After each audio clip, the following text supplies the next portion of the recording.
كما نقول نحن الثلاثة غير صحيح.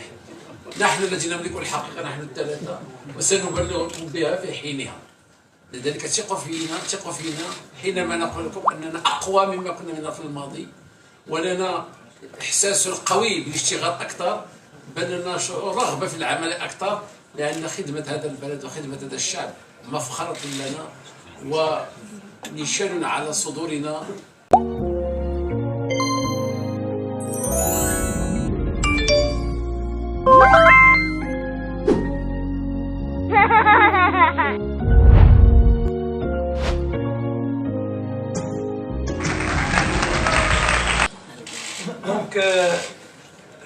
تكلمنا على البرامج الحكومية، تكلمنا على البرامج اللي كتهم المواطنين، اللي هي يعني الإشكالية والمشاكل اللي كنا يعني مرينا بها في هاد 10 أيام الأولى ديال رمضان، اللي كتهم التضخم والانفلاسيون. وكيظهر لي بأنه كانت هاد الأيام الأخيرة يعني شروحات بما يخص المواد والمنتوجات الفلاحية. فهي الفلاحة تعرضت لواحد اولا لقلة الماء، تعرضت كذلك الاشكاليه ديال لا سومونس اللي طلعت لها الثمن ديالها، وكذلك ديال لي برودوي فيتوسانيتير والازوت اللي تقريبا كانت تضربوا في جوج ولا في ثلاثه الاثمنه ديالهم، اللي خلات انه التكلفه طلعت. ولكن رغم كل هذا كيظهر لي بانه مع الاخوان الفلاحه الاجتماعات اللي قمنا معهم وكذلك الاتفاقيات اللي كانوا خلات انه الاثمنه رجعت لواحد المستوى اللي هو احسن. ومناسبه كانت كذلك باش نتكلموا على يعني البرامج الحكوميه اللي هي كتهم الدوله الاجتماعيه فيما يخص الصحه، فيما يخص التعليم، فيما يخص يعني لومبلوا ولا شارت دانفستيسمون. انجازات كبيره اللي تعملت في هذا الشهور اللي دازت، واللي الحكومه رغم يعني الظروف اللي كتمر فيها بعض المرات اللي كتكون صعبه ديال قله الامطار والمشاكل اللي كتكون مطروحه، فهي واخده الكاب ديالها باش تمشي بالبرنامج الحكومي ديالها وتقوم به في احسن قيام. شفنا بانه الحمد لله في هذه المناسبه انه يعني الفرق البرلمانيه كلها يعني متماسكه وراء الحكومه، كتدعم الحكومه بدون شرط، وبانهم متبعه يعني البرامج ومستعدين بانه يواكبوا ويوصلوا لميساج المواطنين على المجهود الكبير اللي كتقوم به الحكومه. وكتعرفوا بانه كاين مشاكل اللي هي موجوده في القصه ديال الماء، راه قصه طويله الا نعاود لكم عليها، والسيد الوزير هنا راه هو يعرف هذا اكثر مني، ولكن هذا ارث ثقيل اللي كنحاولوا في بضعه شهور اننا نلقاو ليه الحل، لا فيما يخص التحليه ديال المياه ولا فيما يخص الترونسفير ديال الماء، ومشاريع الحمد لله قوانين اللي كتهم العدل وكتهم واحد العدد ديال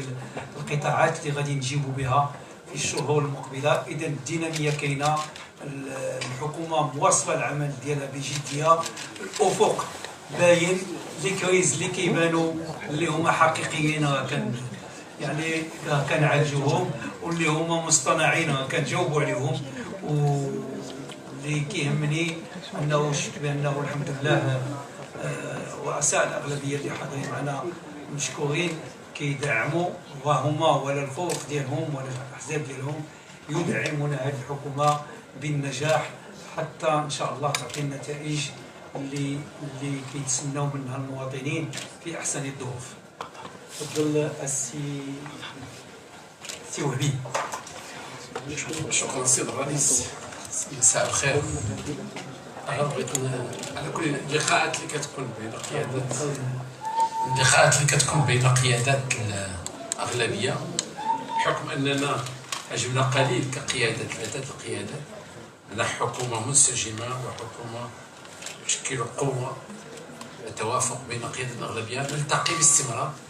فقط هذا اللقاء كيكون لقاء رسمي غير نجدد اللقاء مع الاعلام وكذلك مع الاخوه في البرلمان في مجلس المستشارين ومع بعض اعضاء القيادات السياسيه. نحن تبادلنا فقط اليوم بعض الافكار اللي بغينا ناكدوا عليها، على ان هذه المشاكل اللي كنشوفوها الان اللي سمعنا وكتبنا عليها كثير هي مشاكل طبيعيه في المسار كياخذوا المغرب في المجال الاقتصادي والفلاحي والسياسي، ونحن سنواجهه بتحالفنا، سنواجهه بوحدتنا، سنواجهه باتفاقاتنا، وسنواجهه باحترامنا لعلاقتنا والالتزاماتنا سواء على مستوى البرنامج الحكومي او سواء على استنادا على نطاق الاغلبيه. لذلك سنستمر بهذه الحكومه وسنشتغل بهذه الحكومه وسنواجه هذه المشاكل وهذه الازمات، وسنتحمل مسؤوليتنا كامله الى ان نقوم بدورنا كما ينتظر منا من طرف المواطنين ومن طرف جلاله الملك. لذلك تاكدوا ان كل ما تسمعونه خارج ما نقول نحن الثلاثه غير صحيح. نحن الذين نملك الحقيقه، نحن الثلاثه، وسنبلغكم بها في حينها. لذلك ثقوا فينا حينما نقول لكم اننا اقوى مما كنا منها في الماضي، ولنا احساس قوي بالاشتغال اكثر، بل لنا شعور رغبه في العمل اكثر، لان خدمه هذا البلد وخدمه هذا الشعب مفخره لنا ونشان على صدورنا، ونحن في الحقيقه نعتبره فرصه تاريخيه لكي نقدم شيئا لهذا البلد سيسجله الأجيال اللاحقة وتقول بأن هناك كانت قيادة التي حققته وما لم يحققه الغير. شكرا لكم. شكرا سي نزار. شكرا سيد رئيس الحكومة. أنا أولا بغيت نأكد كما جاء في تدخل سيد رئيس الحكومة أن هذا اللقاء كانت فرصة باش أننا يكون عندنا نقاش مع البرلمانيات والبرلمانيين ديال التحالف الحكومي وديال الأغلبية الحكومية بكيفية عامة حول ما تم تحقيقه من إنجازات، وحول كذلك ما هي الإصلاحات التي نقودها لمواجهة الإشكاليات المطروحة لا على الصعيد الدولي ولا على الصعيد الوطني. وفي الواقع هذا الاجتماع كانت فرصة لتأكيد ثلاثة النقاط الأساسية. النقطة الأولى وهو أننا متشبتون بالبرنامج الحكومي وغنوفيو إن شاء الله بالالتزامات ديالنا تجاه المواطنات والمواطنين رغم الصعوبات ورغم هذه التقلبات المناخية والتقلبات كذلك التي نعرفها نتيجة ديال الصدمات الناتجة عن الأزمات الدولية. النقطة الثانية وأن هذا التحالف الحكومي وهذه الأغلبية الحكومية فهي قوية منسجمة، وهي كذلك عندها إرادة قوية لمواجهة كل هذه الإشكاليات. النقطة الثالثة وهو أننا تنقوم بأمور جد أساسية وفي إطار مقاربة مهمة، وهذه المقاربة فهي تتركز على ثلاثة نقاط. العمل على مواجهة الظرفية الصعبة. ثانيا العمل على استدراك كذلك التأخر اللي وقع في العديد من الإصلاحات في العديد من المشاريع الأساسية اللي بالنسبة لبلادنا. والنقطة الثالثة وهو أننا تنجيو بواحد المقاربة اللي هي تجعل أننا نجيو حلول نوجدوا نفوسنا كذلك المستقبل وباش نغتنموا الفرص الناتجة عن هذه الأزمات على الصعيد الدولي. وهذا الشيء كله معلوم الهدف الأساسي من هذا الشيء كله وهو أننا نخدموا المواطنات والمواطنين، أننا نحسنوا ظروف عيش ديال المواطنات والمواطنين، أننا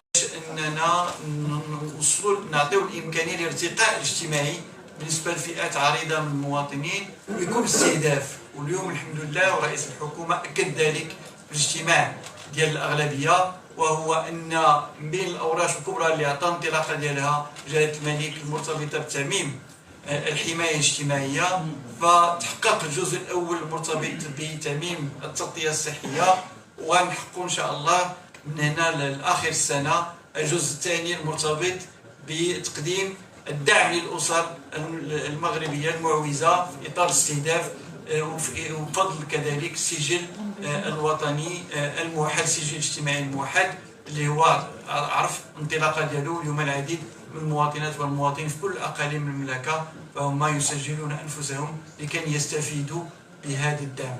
أخيرا اللي بغيت نأكد عليه وهو الأساس في هذه المرحلة اللي احنا فيها، وهنا أننا كلنا ثقة في قدرتنا لمواجهة هذه الأزمات، الثقة كذلك في ما سنقوم به كذلك من أجل إعطاء نفس جديد وللخروج من هذه الأزمة، والثقة كذلك في المواطنات والمواطنين لتفهم هذه الإشكاليات ولكذلك التفاعل الإيجابي مع الإصلاحات التي نحن نخوضها في كل المجالات الحيوية، في مجال التعليم، في مجال الصحة، في مجال العدل، في مجال الماء، في مجال كذلك التشغيل، وكل ذلك في مصلحة هذا الوطن. وشكرا.